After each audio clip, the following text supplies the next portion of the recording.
ಯಾವುದೇ ಸರ್ಕಾರ ಅಧಿಕಾರಕ್ಕೆ ಬಂದಾಗ ಖುಷಿಯಾಗಿರುವಂಥವ್ರು ಯಾರು ಅಂತ ಹೇಳಿದ್ರೆ ಅದು ಮೊದಲಿಗೆ ಮಂತ್ರಿಗಳು. ಅದರಲ್ಲೂ ಡಿ ಕೆ ಶಿವಕುಮಾರ್ ಸರ್ಕಾರದಲ್ಲಿ ಮಂತ್ರಿಗಳಾಗಬೇಕು ಅಂತ 50ಕ್ಕೂ ಹೆಚ್ಚು ಕಾಂಗ್ರೆಸ್ ಶಾಸಕರು ತುದಿಗಾಲಲ್ಲಿ ನಿಂತು ಕಾಯ್ತಾ ಇದ್ದಾರೆ. ಎಲ್ಲರ ಜೊತೆ ಕೂಡ ಲಾಬಿ ಮಾಡ್ತಾ ಇದ್ದಾರೆ, ನಮಗೊಂದು ಅವಕಾಶ ಕೊಡಿ ಅಂತ ಕೇಳ್ತಾ ಇದ್ದಾರೆ. ಆದರೆ ಶಿವಕುಮಾರ್ ಸರ್ಕಾರವನ್ನು ನೋಡ್ತಾ ಇದ್ರೆ ಬೇಸರಗೊಂಡಿರುವ ಮಂತ್ರಿಗಳ ಪಟ್ಟಿ ಕೂಡ ಬೆಳೀತಾನೆ ಇದೆ. ಇದುವೇ ಇವತ್ತಿನ ಪಂಚಾಯಿತಿಯ ಮೊದಲ ಸುದ್ದಿ, ಅಸಮಾಧಾನ. ಇದು ಸದ್ಯ ಕಾಂಗ್ರೆಸ್ ಸರ್ಕಾರದಲ್ಲಿ ಆಗ್ತಾ ಇರುವಂತಹ ಬೆಳವಣಿಗೆ. ಮುಖ್ಯಮಂತ್ರಿಯಾಗಿದ್ದ ಸಿದ್ದರಾಮಯ್ಯನವರೇನೋ ಬಹಳ ಸುಲಭವಾಗಿ ಸಿಎಂ ಕುರ್ಚಿಯನ್ನು ಬಿಟ್ಟುಕೊಟ್ರು. ಸಿಎಂ ಆಗಲೇಬೇಕು ಅಂತ ಕಾದು ಕುಳಿತಿದ್ದ ಡಿ ಕೆ ಶಿವಕುಮಾರ್ ಅವರು ಕೂಡ ಅಂದುಕೊಂಡದ್ದಕ್ಕಿಂತ ಸ್ವಲ್ಪ ತಡವಾದರೂ ಪರವಾಗಿಲ್ಲ, ತನ್ನ ಗುರಿಯನ್ನು ಸಾಧಿಸಿಬಿಟ್ರು. ಇದೆಲ್ಲ ಸುಲಭವಾಗಿ ನಡೆದು ಹೋದ್ರೆ ಶಿವಕುಮಾರ್ ಸಂಪುಟಕ್ಕೆ ಮೊದಲ ಪಟ್ಟಿಯಲ್ಲಿ ಎಂಟ್ರಿ ಕೊಟ್ಟ ಸಚಿವರಿಗೆ ಮಾತ್ರ ಸಮಾಧಾನವೇ ಇಲ್ಲ. ನೋಡಿ, ಮೊದಲ ಪಟ್ಟಿಯಲ್ಲಿ ಎಂಟ್ರಿ ಕೊಡೋದು ಅಂತ ಹೇಳಿದ್ರೆ ಅವರು ಫಸ್ಟ್ ಪ್ರಿಫರೆನ್ಸ್ ಕೋಟಾದಲ್ಲಿ ಬಂದಂಥವ್ರು, ಅತ್ಯಂತ ಮುಖ್ಯವಾದಂತಹ ವ್ಯಕ್ತಿಗಳು ಅಂತೇಳಿ. ಆದರೆ ಇಲ್ಲಿ ಉಪಮುಖ್ಯಮಂತ್ರಿಯಾಗಿರುವ ಪರಮೇಶ್ವರ್ ಅವರಿಗೆ ಉಪದ ಬಗ್ಗೆನೇ ಬೇಜಾರಿದೆ. ಅವರಿಗೆ ಕೇವಲ ಮುಖ್ಯಮಂತ್ರಿಯಿಂದ ಬೇಕಿತ್ತು, ಉಪಮುಖ್ಯಮಂತ್ರಿ ಅವ್ರಿಗೆ ಇಷ್ಟ ಇಲ್ಲ, ಬೇಸರ ಇದೆ ಅದರ ಬಗ್ಗೆ. ರಾಮಲಿಂಗಾರೆಡ್ಡಿ ಅವರಿಗೆ ಬೆಂಗಳೂರು ನಗರಾಭಿವೃದ್ಧಿ ಖಾತೆಯನ್ನ ಕೊಡದೆ ಮಾತು ತಪ್ಪಿದ್ರು ಅನ್ನುವಂಥ ಬೇಸರ ಇದೆ. ಇನ್ನು ಬೆಂಗಳೂರು ನಗರಾಭಿವೃದ್ಧಿ ಖಾತೆ ಸಿಕ್ಕಿರುವ ಕೃಷ್ಣ ಬೈರೇಗೌಡರಿಗೆ ಅದು ಅಪೂರ್ಣ ಖಾತೆ ಅನ್ನುವ ಬೇಸರ ಇದೆ. ಇದಕ್ಕೂ ಮೊದಲು ತನ್ನಂತ ಹಿರಿಯನಿಗೆ ಆಹಾರ ಖಾತೆಯನ್ನು ಕೊಟ್ಟಿದ್ದು ಸರಿಯಲ್ಲ ಅನ್ನುವಂತಹ ಬೇಸರ ಕೆ ಎಚ್ ಮುನಿಯಪ್ಪ ಅವರಿಗೆ. ಈಗ ಒಬ್ಬರಾದ ಮೇಲೆ ಒಬ್ಬರಿಗೆ ಬೇಸರ ಹೊರ ಬರ್ತಾ ಇದೆ. ಕೆಲವರು ಬಾಯಿ ಮಾತಿಗೆ ಹೇಳ್ತಿದ್ರೆ ಬಹಳ ಸಂತೋಷದಿಂದ ನಾನು ಖಾತೆಯನ್ನು ಒಪ್ಕೊಂಡಿದ್ದೀನಿ, ಯಾವುದೇ ಖಾತೆ ಕೊಟ್ಟರು ಕೂಡ ಕೆಲಸ ಮಾಡ್ತೀನಿ ಅಂತೇಳಿ. ಆಲ್ರೆಡಿ ಯು ಟಿ ಖಾದರ್ ಅವರೆಲ್ಲ ಕೆಲಸ ಶುರು ಮಾಡಿದ್ದಾರೆ, ತಮ್ಮ ಇಲಾಖೆ ಕೆಲಸವನ್ನು ಮಾಡ್ತಾ ಇದ್ದಾರೆ. ಭೈರತಿ ಸುರೇಶ್ ಅವ್ರಿಗೆ ಸಮಾಧಾನ ಇದೆಯೋ ಅಸಮಾಧಾನ ಇದೆಯೋ ಗೊತ್ತಿಲ್ಲ, ಆದರೆ ಅವರು ಕೂಡ ತಮ್ಮ ಇಲಾಖೆಯ ಕೆಲಸವನ್ನು ಶುರು ಮಾಡಿದ್ದಾರೆ. ರಾಮಲಿಂಗಾರೆಡ್ಡಿ ಅವರು ಕೂಡ ಅಫ್ಕೋರ್ಸ್ ಕೆಲಸ ಶುರು ಮಾಡಿದ್ದಾರೆ, ತಮ್ಮ ಖಾತೆಗೆ ಸಂಬಂಧಪಟ್ಟಂತೆ ಮಾಹಿತಿಗಳನ್ನು ಇವತ್ತು ಪಡ್ಕೊಂಡಿದ್ದಾರೆ. ಇದು ಸದ್ಯ ಈ ಸರ್ಕಾರದಲ್ಲಿ ಕಾಣಿಸ್ತಾ ಇರುವಂತಹ ಬೆಳವಣಿಗೆ. ಒಂದು ಕಡೆಯಲ್ಲಿ ಮಂತ್ರಿ ಆಗೋದಕ್ಕೆ ಪೈಪೋಟಿ, ಮತ್ತೊಂದು ಕಡೆಯಲ್ಲಿ ಮಂತ್ರಿ ಆದವರ ಅಸಮಾಧಾನ ಹೇಗೆಲ್ಲ ನಡೀತಿದೆ ಅನ್ನೋದ್ರ ಬಗ್ಗೆ ನಿಮಗೆ ವಿವರವಾದಂತಹ ವರದಿಯನ್ನು ತೋರ್ತೀನಿ ಇವತ್ತಿನ ಪಂಚಾಯಿತಿಯ ಮೊದಲ ಸುದ್ದಿಯಲ್ಲಿ. ಇನ್ನು ಇವತ್ತಿನ ಪಂಚಾಯಿತಿಯ ಎರಡನೇ ಸುದ್ದಿ, ದೊಡ್ಡವರ ಗುದ್ದಾಟ. ಇದು ಮೇಲ್ಮನೆಗೆ ನಡೀತಾ ಇರುವಂತಹ ದೊಡ್ಡವರ ಗುದ್ದಾಟ. ಒಂದ್ ಕಡೆ ರಾಜ್ಯಸಭೆಯ ಟಿಕೆಟ್ ನಿರೀಕ್ಷೆಯಲ್ಲಿದ್ದವರಿಗೆ ನಿರಾಶೆಯಾಗಿದೆ, ಮತ್ತೊಂದೆಡೆ ವಿಧಾನ ಪರಿಷತ್ ಚುನಾವಣೆಯಲ್ಲಿ 7ನೇ ಸ್ಥಾನಕ್ಕಾಗಿ ತೀವ್ರ ಪೈಪೋಟಿ ನಡೀತಾ ಇದೆ. ಜೆಡಿಎಸ್ನ ಅಭ್ಯರ್ಥಿ ಇದ್ದಾರೆ, ಕಾಂಗ್ರೆಸ್ನ ಅಭ್ಯರ್ಥಿ ಇದ್ದಾರೆ. ಕಾಂಗ್ರೆಸ್ನಿಂದ 5ನೇ ಅಭ್ಯರ್ಥಿಯಾಗಿ ಕಣಕ್ಕಿಳಿದಿರುವಂಥದ್ದು ಡಿ ಕೆ ಶಿವಕುಮಾರ್ ಅವರ ಅತ್ಯಾಪ್ತ. ಈ ಕಾರಣಕ್ಕಾಗಿ ಇದು ಡಿ ಕೆ ಶಿವಕುಮಾರ್ ಅವರಿಗೆ ಪ್ರತಿಷ್ಠೆಯ ಪ್ರಶ್ನೆ. ಯಾಕಂದ್ರೆ ವಿನಯ್ ಕಾರ್ತಿಕ್ ಅವರ ನಾಮಪತ್ರ ಸಲ್ಲಿಕೆಯಲ್ಲಿ ಡಿ ಕೆ ಸುರೇಶ್ ಅವರು ಕೂಡ ಭಾಗಿಯಾಗಿದ್ದಾರೆ. ಸೊ ಅದು ಅವರ ಪ್ರತಿಷ್ಠೆಯ ವಿಚಾರ ಇದೆ. ಮತ್ತೊಂದು ಕಡೆಯಲ್ಲಿ ಜೆಡಿಎಸ್ನಿಂದ ಅಭ್ಯರ್ಥಿ ಅಖಾಡಕ್ಕಿಳಿದಿದ್ದಾರೆ. ಮೈತ್ರಿ ಪಕ್ಷಗಳಿಗೂ ಕೂಡ ಇದು ಪ್ರತಿಷ್ಠೆ ಇದೆ, ಇದನ್ನು ಗೆಲ್ಲಬೇಕು ಅನ್ನೋಂಥ ಪ್ರತಿಷ್ಠೆ ಇದೆ. ಹಾಗಾಗಿ ಏನೆಲ್ಲ ಲೆಕ್ಕಾಚಾರ ಇಲ್ಲಿ ಸಾಗ್ತಾ ಇದೆ ಅನ್ನೋದನ್ನು ಕೂಡ ತೋರಿಸ್ತೀನಿ ಇವತ್ತಿನ ಪಂಚಾಯಿತಿಯ ಎರಡನೇ ಸುದ್ದಿಯಲ್ಲಿ. ಈಗ ಮೊದಲ ಸುದ್ದಿ ಕಡೆಗೆ ಹೋಗೋಣ. ಅಸಮಾಧಾನ ಹೇಗೆಲ್ಲ ಮನೆ ಮಾಡಿದೆ, ಯಾವ ಸ್ವರೂಪದಲ್ಲಿ ಮನೆ ಮಾಡಿದೆ, ಕಾಂಗ್ರೆಸ್ ಸರ್ಕಾರದಲ್ಲಿ ಅಸಲಿಗೆ ಈ ಅಸಮಾಧಾನಕ್ಕೆ ಕಾರಣಗಳಿಗೇನೇನು, ಯಾವ ಮಂತ್ರಿಗಳಿಗೆ, ಒಂದು ಕಡೆಯಲ್ಲಿ ಉಪಮುಖ್ಯಮಂತ್ರಿಗಳಿಗೆ, ಮತ್ತೊಂದು ಕಡೆಯಲ್ಲಿ ಮಂತ್ರಿಗಳಿಗೆ, ಬೆಂಗಳೂರು ನಗರಾಭಿವೃದ್ಧಿ ಖಾತೆಯ ವಿಚಾರದಲ್ಲೂ ಕೂಡ ಇರುವಂತಹ ಅಸಮಾಧಾನಗಳು ಯಾವ ಕಾರಣಕ್ಕಾಗಿ, ಏನಿದ್ರ ಉದ್ದೇಶ ಅನ್ನೋದನ್ನು ತೋರಿಸಿ ಬರ್ತೀವಿ.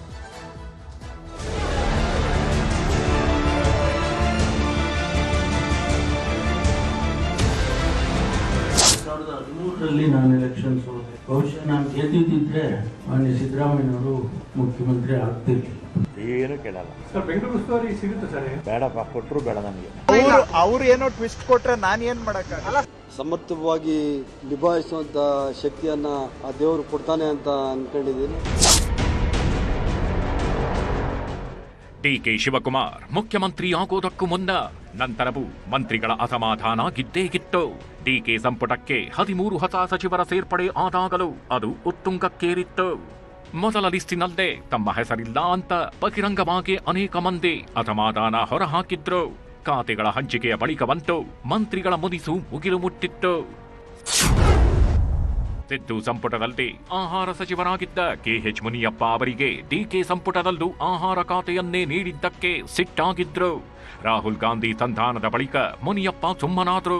ಸಾರಿಗೆ ಸಚಿವರಾಗಿದ್ದ ರಾಮಲಿಂಗಾರೆಡ್ಡಿ ಅವರಿಗೆ ಜಲಸಂಪನ್ಮೂಲ ಕೊಟ್ಟಿದ್ದಕ್ಕೆ ಸಿಟ್ಟಾಗಿದ್ರು. ಬೆಂಗಳೂರು ನಗರ ಅಭಿವೃದ್ಧಿ ಖಾತೆಯೇ ಬೇಕೆಂದು ಪಟ್ಟು ಹಿಡಿದಿದ್ರು. ರಾಜೀನಾಮೆ ಕೊಟ್ಟು ಯಾರ ಕೈಗೂ ಸಿಗದೆ ತಮಿಳುನಾಡಿಗೆ ಹೋಗಿದ್ರು. ಕಡೆಗೆ ಖುದ್ದು ಸಿಎಂ ಸಂಧಾನ ಮಾಡಿದ ಬಳಿಕ ರೆಬಲ್ ರೆಡ್ಡಿ ಕೂಡ ಸುಮ್ಮನಾದ್ರು. ಕೆಪಿಸಿಎಲ್ಗೆ ಐಎಎಸ್ ಅಧಿಕಾರಿ ರಾಜೇಂದ್ರ ಚೋಳನ್ ವರ್ಗಾವಣೆ ಮಾಡಿದ ಕಾರಣಕ್ಕೆ ರಾಜೀನಾಮೆಗೆ ಮುಂದಾಗಿದ್ರು ಕೆಜೆ ಜಾರ್ಜ್. ರಾಹುಲ್ ಗಾಂಧಿಯವರು ಸುಮ್ಮನಿರಿ ಎಂದ ಕಾರಣಕ್ಕೆ ಜಾರ್ಜ್ ಸುಮ್ಮನಾದ್ರು. ಕೃಷ್ಣ ಬೈರೇಗೌಡ, ಭೈರತಿ ಸುರೇಶ್ ಕೂಡ ಅಸಮಾಧಾನ ಹೊರಹಾಕಿದ್ರು. ಇದೀಗ ಎಲ್ಲವೂ ಸುಸೂತ್ರವಾಗಿದೆ.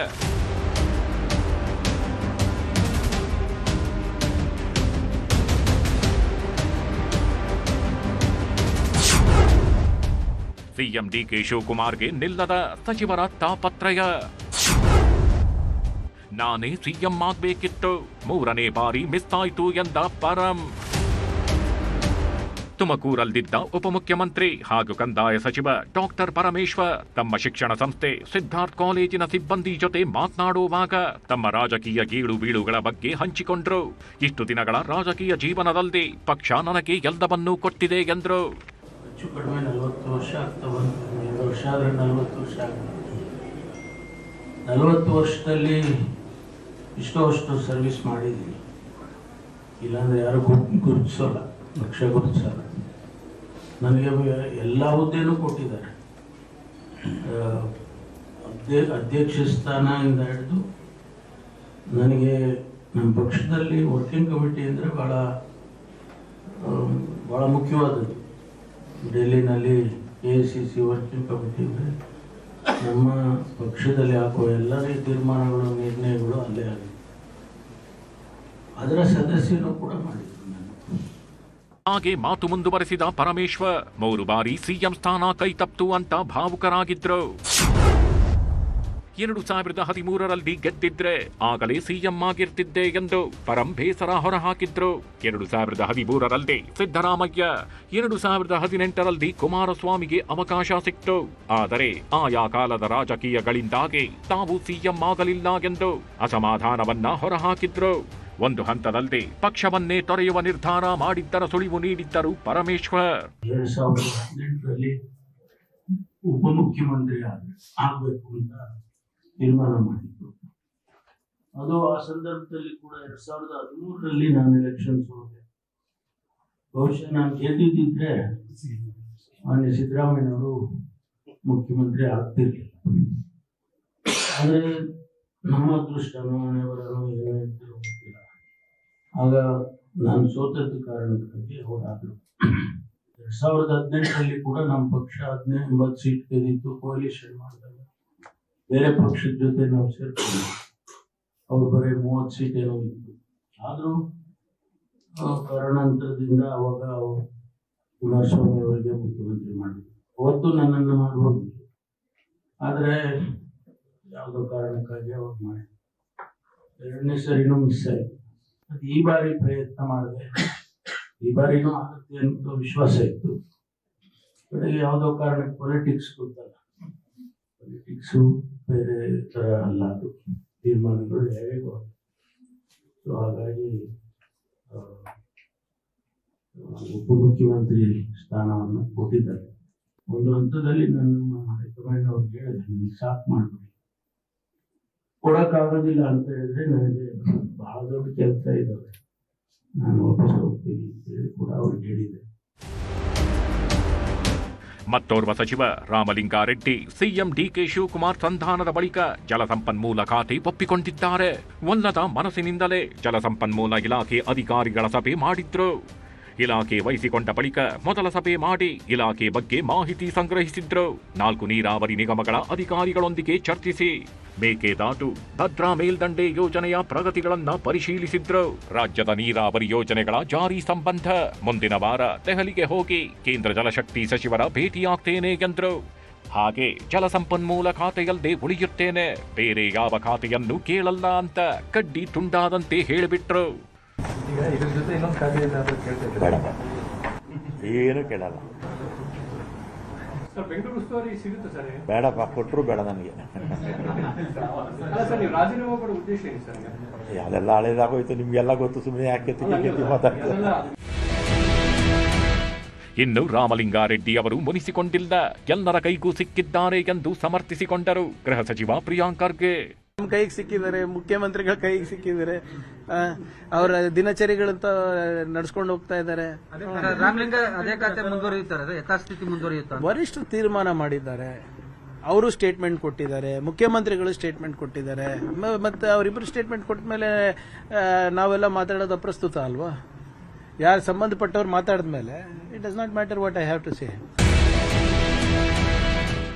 ಮತ್ತೋರ್ವ ಸಚಿವ ಕೃಷ್ಣ ಬೈರೇಗೌಡ ಕೂಡ ಹೊಸ ಖಾತೆ ಬಗ್ಗೆ ಬೇಸರ ಹೊರಹಾಕಿದ್ರು.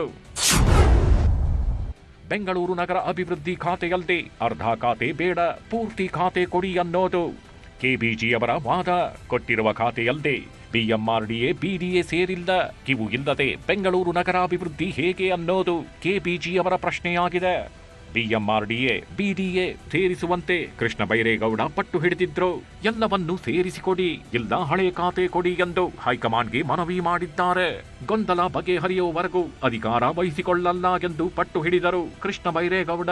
ಇಂದು ವಿಧಾನಸೌಧದಲ್ಲಿ ಸಿಎಂರನ್ನ ಭೇಟಿಯಾಗಿ ತಮ್ಮ ಬೇಡಿಕೆ ಮುಂದಿಟ್ಟಿದ್ದಾರೆ. ಮಾತಾಡಿದ್ರೆ ಇಲ್ಲಪ್ಪ, ನಿಜವಾಗಿ ನಾ ಕಾಮೆಂಟ್ ಮಾಡಿ ಪ್ಲೀಸ್. ನಿಮ್ ಬಗ್ಗೆ ಮಾತಾಡಿದ್ ನೀವು ನೋಡಿ ಕರೆಕ್ಟ್ ಆಗಿ. ನಾನು ಆತರ ಏನು ಮಾತಾಡಿಲ್ಲ, ಅಸಮಾಧಾನ ಇಲ್ವಾ ಸರ್? ಯಾವ ಸಮಾಧಾನ ಇಲ್ಲ? ಅವ್ರು ಏನೋ ಟ್ವಿಸ್ಟ್ ಕೊಟ್ರೆ ನಾನು ಏನ್ ಮಾಡಕ್ಕಾಗಲ್ಲ. ಅಲ್ಲ ಸರ್, ನಿಮ್ಗೆ ಯಾವ ಅಸಮಾಧಾನ ಇಲ್ವಾ ಸರ್? ಮಾತೇ ಕಡಿಮೆ. ಇನ್ನು ನಗರಾಭಿವೃದ್ಧಿ ಇಲಾಖೆಯಿಂದ ಸಾರಿಗೆ ಇಲಾಖೆ ನೀಡಿದ ವಿಚಾರವಾಗಿ ನನಗೆ ಯಾವುದೇ ಬೇಸರ ಆಗಿಲ್ಲ ಅಂತ ಸಚಿವ ಬೈರತಿ ಸುರೇಶ್ ಹೇಳಿದ್ದಾರೆ. ವಿಧಾನಸೌಧದಲ್ಲಿ ಮಾತನಾಡಿದ ಬೈರತಿ ಸುರೇಶ್ ರವರು, ಯಾವುದೇ ಇಲಾಖೆ ಕೊಟ್ಟರು ಕೆಲಸ ಮಾಡ್ತೀನಿ, ಖುಷಿಯಿಂದಲೇ ಕೆಲಸ ಮಾಡ್ತೇನೆ. ಎಐಸಿಸಿ ನಾಯಕರು, ರಾಜ್ಯ ನಾಯಕರು ಯೋಚನೆ ಮಾಡಿಯೇ ಖಾತೆ ಕೊಟ್ಟಿದ್ದಾರೆ. ನಾನು ಯಾವುದೇ ಖಾತೆ ಕೊಟ್ಟರೂ ನಿಭಾಯಿಸ್ತೇನೆ ಎಂದಿದ್ದಾರೆ. ನಾನು ಮುಂಚೆ ಇದ್ದಂಥ ಖಾತೆ ನಗರಾಭಿವೃದ್ಧಿ ಇಲಾಖೆಯಲ್ಲಿ ಹಲವಾರು ಹೊಸ ಕಾರ್ಯಕ್ರಮಗಳನ್ನು ಕೊಟ್ಟು ಇಡೀ ರಾಜ್ಯಾದ್ಯಂತ ಇಲಾಖೆಗೆ ಒಂದು ಒಳ್ಳೆಯ ಹೆಸರು ಬಂದಿತ್ತು. ಅದೇ ತರಹದ ಕೆಲಸಗಳನ್ನು ಸಾರಿಗೆ ಇಲಾಖೆಯಲ್ಲಿ ನಾನು ಮಾಡಿ ನಮ್ಮ ಮುಖ್ಯಮಂತ್ರಿಗಳಾದ ಡಿ ಕೆ ಶಿವಕುಮಾರ್ ಸಾಹೇಬರಿಗೂ, ಸಿದ್ದರಾಮಯ್ಯ ಸಾಹೇಬರಿಗೂ ಮತ್ತು ಎಐಸಿಸಿ ಕೆಪಿಸಿಸಿ ಎಲ್ರಿಗೂ ಒಳ್ಳೆಯ ಹೆಸರು ತರುವಂಥ ಕೆಲಸವನ್ನು ನಾನು ಮಾಡ್ತೀನಿ. ಎರಡನೇ ಪಟ್ಟಿ ಆಯ್ಕೆಗೆ 108 ಸವಾಲು. ಮಾಜಿ ಸಚಿವರ ಲಾಭಿ, ಆಕಾಂಕ್ಷಿಗಳ ಪೈಪೋಟಿ. ಡಿಕೆ ಶಿವಕುಮಾರ್ ಸಂಪುಟದಲ್ಲಿ ಖಾಲಿ ಉಳಿದಿರುವ 20 ಸ್ಥಾನಗಳ ರೇಸ್ನಲ್ಲಿ 50ಕ್ಕೂ ಅಧಿಕ ಮಂದಿ ಇದ್ದಾರೆ. ಮೇಲ್ಮನೆ ಎಲೆಕ್ಷನ್ ಬಳಿಕ ಎರಡನೇ ಲಿಸ್ಟ್ ಫೈನಲ್ ಆಗಲಿದ್ದು ಆಕಾಂಕ್ಷಿಗಳ ಬೆಂಬಲಿಗರಿಂದ ಪ್ರತಿಭಟನೆಗಳು ನಡೆಯುತ್ತಿವೆ. ಜಮೀರ್ ಅಹಮದ್ ಖಾನ್ ಪರವಾಗಿ ರಾಜ್ಯದ ಹಲವು ಕಡೆ ಪ್ರತಿಭಟನೆಗಳು ನಡೆದಿವೆ. ಹೊಸಪೇಟೆಯಲ್ಲಿ ರೈತರು ಪ್ರತಿಭಟನೆ ಮಾಡಿದ್ದು, ಪುನೀತ್ ರಾಜ್ಕುಮಾರ್ ವೃತ್ತದಲ್ಲಿ ರಸ್ತೆ ಮಧ್ಯೆಯೇ ಕುಳಿತು ಪ್ರತಿಭಟಿಸಿದ್ರು. ಧಾರವಾಡ ಜಿಲ್ಲೆ ಕುಂದಗೋಳ ಪಟ್ಟಣದಲ್ಲಿ ಪ್ರತಿಭಟನೆ ನಡೆಸಿ ಜಮೀರ್ಗೆ ಉಪಮುಖ್ಯಮಂತ್ರಿ ಸ್ಥಾನ ನೀಡುವಂತೆ ಒತ್ತಾಯಿಸಲಾಯಿತು. ಮತ್ತೊಂದು ಕಡೆ ಬೆಂಗಳೂರಿನ ಗಾಳಿ ಆಂಜನೇಯ ಸ್ವಾಮಿ ದೇವಸ್ಥಾನದಲ್ಲಿ ಜಮೀರ್ಗೆ ಒಳ್ಳೆಯದಾಗ್ಲಿ ಅಂತ ವಿಶೇಷ ಪೂಜೆಯನ್ನ ಸಲ್ಲಿಸಲಾಗಿದೆ.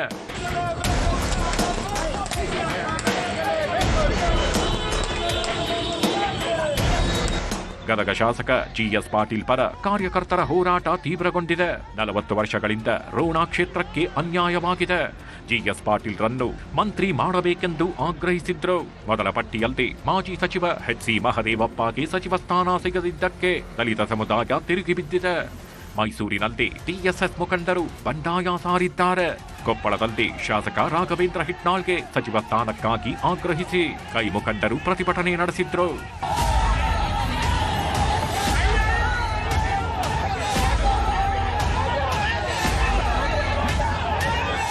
ಇನ್ನು ಚಿತ್ರದುರ್ಗದಲ್ಲಿ ಮಾಜಿ ಸಚಿವ ಎಚ್ ಆಂಜನೇಯ ಪರ ಬೆಂಬಲಿಗರು ಬ್ಯಾಟಿಂಗ್ ಮಾಡಿದ್ದಾರೆ.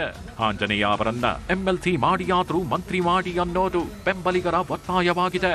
ಮತ್ತೊಂದು ಕಡೆ ಸಂತೋಷ್ ಲಾಡ್ಗೆ ಸಚಿವ ಸ್ಥಾನ ನೀಡಬೇಕೆಂದು ಹುಬ್ಬಳ್ಳಿಯಲ್ಲಿ ಸಂತೋಷ್ ಲಾಡ್ ಅಭಿಮಾನಿಗಳು ಪ್ರತಿಭಟನೆ ನಡೆಸಿದ್ರು. ಹೀಗೆ ಲಾಬಿ ನಡೆಯುತ್ತಿರುವಾಗಲೇ ಡಿಕೆಶಿ ಸಂಪುಟ ಸೇರಲು ಹಿರಿಯ ನಾಯಕರಿಂದ ಕಸರತ್ತು ಮುಂದುವರೆದಿದೆ. ಎರಡನೇ ಲಿಸ್ಟ್ನಲ್ಲಿ ಸಚಿವ ಸ್ಥಾನ ಸಿಗಲೇಬೇಕೆಂಬ ಆಗ್ರಹದೊಂದಿಗೆ ಆತ್ಮವಿಶ್ವಾಸದಲ್ಲಿದ್ದಾರೆ. ಹೈಕಮಾಂಡ್ ನಾಯಕರು ಸಿಎಂ ಡಿಕೆಶಿ, ಕೆಪಿಸಿಸಿ ಅಧ್ಯಕ್ಷರನ್ನು ಭೇಟಿ ಮಾಡಿ ಒತ್ತಡ ಹೇರುವ ಕೆಲಸಗಳು ನಡೆಯುತ್ತಿವೆ. ಖಂಡಿತವಾಗಿ ಕೂಡ 100% ನನಗೆ ವಿಶ್ವಾಸ ಇದೆ. 20 ಮೇಲೆ 2ನೇ ಪಟ್ಟಿ ಬಿಡುಗಡೆ ಆಗ್ತದೆ. ಅದರಲ್ಲಿ ವಿಶೇಷವಾಗಿ ಬಹುಶಃ ಇವತ್ತೆಲ್ಲ ಕೂಡ ನಾನು ಕೇಳ್ಕೊಂಡಿದ್ದೀನಿ, ಎಲ್ಲ ಲೀಡರ್ಸ್ಗೂ ಕೇಳ್ಕೊಂಡಿದ್ದೀನಿ. ಸುಮಾರು 30-32 ವರ್ಷದಿಂದ ಯಾರೊಬ್ಬರು ಕೂಡ ನಮ್ಮ ಕಮ್ಯುನಿಟಿಗೆ ಈ ಭಾಗದಲ್ಲಿ ಪ್ರಿಫರೆನ್ಸ್ ಕೊಟ್ಟಿಲ್ಲ, ಯಾರೂ ಆಗಲೇ ಇಲ್ಲ. ಆ ನಿಟ್ಟಿನಲ್ಲಿ ಈ ಭಾಗಕ್ಕೆ ಒಂದು ಪ್ರಿಫರೆನ್ಸ್ ಕೊಡಬೇಕು. ನಮ್ಮ ನಾರ್ತ್ ಕರ್ನಾಟಕಕ್ಕೆ ಇವತ್ತು ತನಕ ಯಾವೂ ಕೊಟ್ಟಿಲ್ಲ, ಯಾರೂ ಕೊಟ್ಟಿಲ್ಲ. ಹಾಗಾಗಿ ನಮ್ಮ ಜಾತಿ ಲೆಕ್ಕ ತಗೊಂಡ್ರಿಗೆ we are all microscopic community in north Karnataka. ಅದ್ರ ಬಗ್ಗೆ ನಾನೇನು ಇದು ಮಾಡೋಂಗಿಲ್ಲ. ಬಟ್ ಒಂದು ಅವಕಾಶ ಕೊಟ್ಟರಿಗಿನ ನಮ್ಮ ಜಾತಿ ಕೂಡ ಒಳ್ಳೇದಾಗುತ್ತೆ. ಪ್ಲಸ್ ಮುಖ್ಯವಾಗಿ ನಾವೆಲ್ಲ ಗೆದ್ದು ಬಂದಿರೋದು ಜನರದ ಒಂದು ಬೆಂಬಲದಿಂದ ಆಗಲಿ, ಜಾತಿ ಮೇಲೆ ನಾವು ಗೆದ್ದು ಬಂದಿಲ್ಲ. ಇಷ್ಟು ತನಕ ನಮ್ಮ ದೊಡ್ಡಪ್ಪವರಾಗಲಿ, ಅವ್ರ ಎಜ್ ರಾಮ್ಲು ಅವರು ಯಾರೂ ಜಾತಿ ಮೇಲೆ ಬಂದಿಲ್ಲ. ನಾವು as a backward class leader SC STಗೆ ಮೈನಾರಿಟೀಸ್ನ ಇಟ್ಕೊಂಡೇ ನಾವು ರಾಜಕೀಯ ಮಾಡಿದವರಾಗಲಿ, ಜಾತಿ ಮೇಲೆ ನಾವು ಯಾವತ್ತೂ ರಾಜಕೀಯ ಮಾಡಿಲ್ಲ ನಮ್ಮ ಭಾಗಕ್ಕೆ. ನನಗೀಗ ಮೊದಲನೇ ಹಂತಲ್ಲಿ ಕೊಡಬೇಕಾಗಿತ್ತು, ಆದರೆ 2ನೇ ಹಂತಲ್ಲಿ ಕೊಡ್ತಾರೆ ಅನ್ನೋ ವಿಶ್ವಾಸ ಇದೆ. ಈಗ ಒಂದು ಚುನಾವಣೆ ಇದೆ, ಅಂದರೆ ರಾಜ್ಯಸಭೆಗೆ ಹೋಗ್ತಕ್ಕಂಥದ್ದು ಮತ್ತು ವಿಧಾನ ಪರಿಷತ್ಗೆ ಮತದಾನ ಆದಮೇಲೆ 20-22ರಿಂದ ಸ್ಟಾರ್ಟ್ ಆಗಿದೆ, ಅವಾಗ ಕೊಡ್ತಾರೆ ಖಂಡಿತವಾಗಿ. ಯಾಕಂತಂದರೆ ನಾನು ರಾಜ್ಯದಲ್ಲಿ ಒಬ್ಬನೇ ಉಪಹಾರ 4 ಬಾರಿ ಗೆದ್ದಿದ್ದೀನಿ. ಸುಮಾರು 47 ವರ್ಷ ನಾನು ರಾಜಕೀಯ ಮಾಡಿದ್ದೀನಿ. ಸಹಜವಾಗಿ ಕೇಳಬೇಕಲ್ಲ, ನಾನು ಮಾಜಿ ಮುಖ್ಯಮಂತ್ರಿ ಸಿದ್ದರಾಮಯ್ಯನವರು, ಹಾಲಿ ಮುಖ್ಯಮಂತ್ರಿ DK ಶಿವಕುಮಾರ್ ಅವರು, ಹೈಕಮಾಂಡು ಎಲ್ಲನೂ ಖರ್ಗೆ ಸಾಹೇಬರೆಲ್ಲನೂ ಕೇಳಿದ್ದೀನಿ. ಅತ್ಯಂತ ಹಿರಿಯ ರಾಜಕಾರಣಿಗಳು ಅಂತ ಪ್ರಶ್ನೆ ಬಂದಂಥ ಸಂದರ್ಭದಲ್ಲಿ HK ಪಾಟೀಲರು ಮೊದಲೇ ಸ್ಥಾನದಲ್ಲಿ ಬರ್ತಾರೆ, ತದನಂತರ ಅಪ್ಪಾಜಿ ನಾಡಗೌಡರು ಬರ್ತಾರೆ. ಅದರಲ್ಲಿ ಯಾವುದೇ ಸಂದೇಹನೇ ಇಲ್ಲ.